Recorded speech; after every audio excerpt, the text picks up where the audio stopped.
کریم کی تیسری صبح ہے، برکتوں والا مہینہ اور رحمت والا عشرہ۔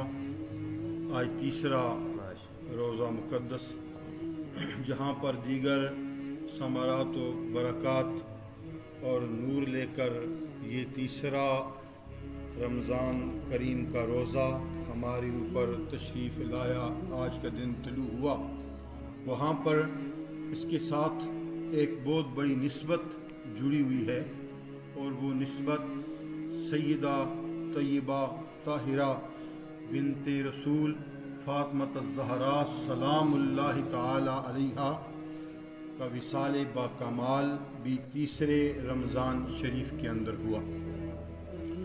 اس حوالے سے کہ آج اس محبوب ہستی کا ذکر چند منٹوں کے اندر آپ کی سماعتوں کو ہدیہ کرنا مقصود اور مطلوب ہے، کہ جب وہ تشریف لے آئیں تو خالق کائنات کے وہ پیارے محبوب صلی اللہ علیہ آبائہ وآلہ وبارک وسلم، کہ جن کی خاطر ساری کائنات کو مرض وجود عطا ہوا، ان کی آمد پہ میرے آقا کھڑے ہو جاتے ہیں سبحان اللہ، اور سیدہ طیبہ کو اپنے قریب بلا کے ان کے مقدس ہاتھوں پہ جناب رحمت للعالمین آقا بوسہ دیتے ہیں، اور پھر میرے آقا کریم علیہ السلام اپنی اس پیاری شہزادی کو اپنی جگہ پہ بٹھاتے ہیں۔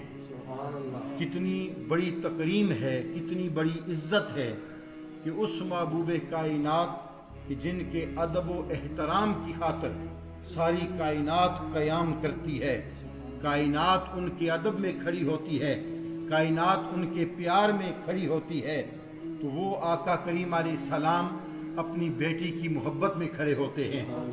میرے آقا علیہ السلام نے فرمایا فاطمہ تو بضعۃ منی، فاطمہ میرے جگر کا ٹکڑا ہے، اور یہاں پر علماء و محدثین نے لکھا کہ سیدہ فاطمہ الزہرا سلام اللہ تعالی علیہا کی یہ عزت اور یہ عظمت کہ انہیں آقا کریم علیہ السلام کے جگر کا ٹکڑا ہونے کا شرف حاصل ہوا ہے، تو جس مقام پہ آقا کریم علیہ السلام کی ذات مقدسہ ساری کائنات سے افضل والا ہے، ساری کائنات سے بالا ہے، تو یہی حیثیت میرے آقا کریم علیہ السلام کے جگر مقدس کی ہے۔ اگر آقا کریم علیہ السلام کے وجود کا کوئی ثانی نہیں ہو سکتا تو میرے آقا کے مقدس جگر کا بھی کوئی ثانی نہیں ہو سکتا۔ اس لیے میرے آقا کریم علیہ السلام نے فرمایا جو میری بیٹی ہیں یہ میرے جگر کا ٹکڑا ہے، اور اس پر محدثین نے لکھا آقا کریم علیہ السلام کی جگر کا ٹکڑا ہونے سے حضرت سیدہ طیبہ طاہرہ فاطمہ الزہرا سلام اللہ تعالی علیہا کو ساری کائنات کی عورتوں پہ افضلیت کا مقام حاصل ہے۔ میرے آقا کریم علیہ السلام فرماتے ہیں میں معراج کی رات جب میں جنت میں گیا، جنت کے میں نے درخت دیکھے، جنت کے میوہ جات میں نے دیکھے، جنت کے باغات دیکھے، تو ایک درخت مجھے بڑا پسند آیا اور اس کے ساتھ نور کی طرح پھل لگا ہوا تھا۔ میرے آقا فرماتے ہیں میں درخت کے قریب گیا، میں نے اس پھل کو اتارا، کھایا، کہ ایسا پھل میں نے پہلے اور آخر میں کبھی نہیں کھایا، جو جنت سے میں نے وہ پھل کھایا، اور وہ پھل نور کا پھل تھا۔ میرے اندر گیا تو میرے اندر میری پشت میں نور کی اضافت ہو گئی، نور پیدا ہو گیا، بس وہی نور حضرت سیدہ طیبہ طاہرہ کی ولادت کا سبب بنا۔ میرے آقا فرماتے ہیں جب دنیا میں مجھے جنت کی خوشبو سونگھنے کی حاجت ہوتی، میں اپنی پیاری صاحبزادی کو قریب کرتا، ان کے گلے سے خوشبو سونگھتا، ان سے مجھے جنت کی خوشبو آ جاتی تھی۔ یہ مقام ان کا ہے۔ میں اپنے کلام کو سمیٹتا چلوں، حضرت امیر المومنین سیدنا عثمان ذو النورین رضی اللہ تعالیٰ عنہ میرے آقا علیہ السلام کی دعوت فرمائی۔ میرے آقا کریم علیہ السلام کاشانہ نبوت سے چلے، صحابہ کو ساتھ لے کر جناب حضرت عثمان ذو النورین کے گھر کی طرف۔ حضرت عثمان ذو النورین میرے آقا کے پیچھے پیچھے ہیں اور گنتی کرتے ہیں 1 2 3 4 5 6 7 8 یہ گن رہے ہیں۔ میرے آقا سب کچھ جانتے ہیں، مگر سوال میں حکمت ہوتی ہے۔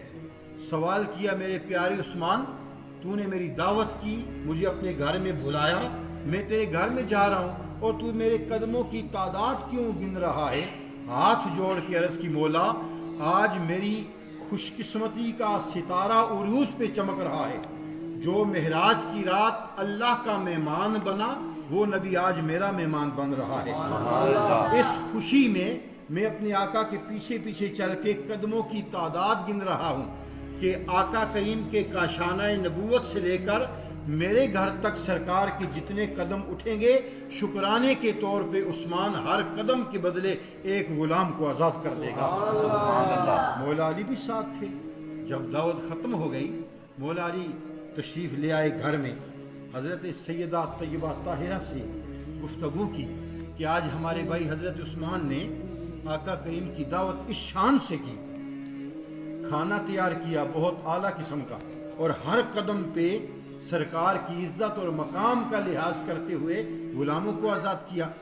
ہمارے پاس اگر کچھ ہوتا، یہ آل نبی کی شان ہے، وہ اپنے پاس کچھ نہیں رکھتے، بھوکوں کو کھانا کھلاتے ہیں۔ سبحان اللہ۔ یہ ان کی شان ہے کہ جس وقت منافقوں نے ایک بھیک مانگنے والا آیا تھا نا، تو منافقوں سے کہا کہ مجھے اللہ کے نام پہ کچھ دو۔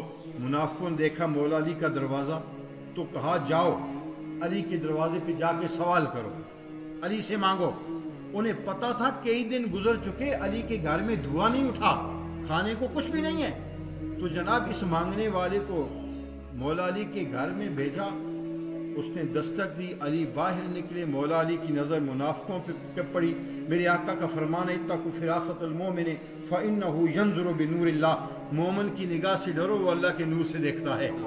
مولا علی نے دیکھ لیا، امام الاولیاء نے دیکھ لیا، وہ سامنے منافق ہیں جنہوں نے میرا امتحان لینے کے لیے اس بیکاری کو میرے گھر میں بھیجا، اور یہ وہ دروازہ ہے جہاں سے کبھی کوئی خالی گیا ہی نہیں۔ تو آپ نے مٹھی بند کی اور بیکاری سے کہا اپنا ہاتھ رکھ، اس نے ہاتھ ایسے کیا، آپ نے مٹھی وہاں پہ رکھی، کہا بند کر، کچھ پڑھ کے پھونکا۔ وہ کیا تھا؟ مولا علی نے درود پڑھ کے پھونکا۔ کہا اب مٹھی یہاں پہ نہیں کھولنی، جا کے منافقوں کے سامنے کھولنی۔ یہ فقیر گیا اور جناب مٹھی بند ہے۔ منافقوں نے عذرائے تمسخر مذاق کے کہا اوے علی نے تجھے کیا دیا ہے؟ تو اس نے علی کے فرمان کے مطابق جب مٹھی کھولی تو ہیرے جواہرات سے بھری ہوئی تھی۔ روایت یہ کہتی ہے ہیروں سے وہ مٹھی بھری ہوئی تھی، اور یہ عظمت مصطفیٰ کریم کی ذات پر درود پڑھنے سے عطا ہوئی ہے۔ تو جب وہ گھر میں تشریف لائے اور کہا آج عثمان نے اس شان سے دعوت کی ہے، اگر ہمارے پاس کچھ ہوتا تو ہم بھی رسول کی اسی طرح دعوت کرتے۔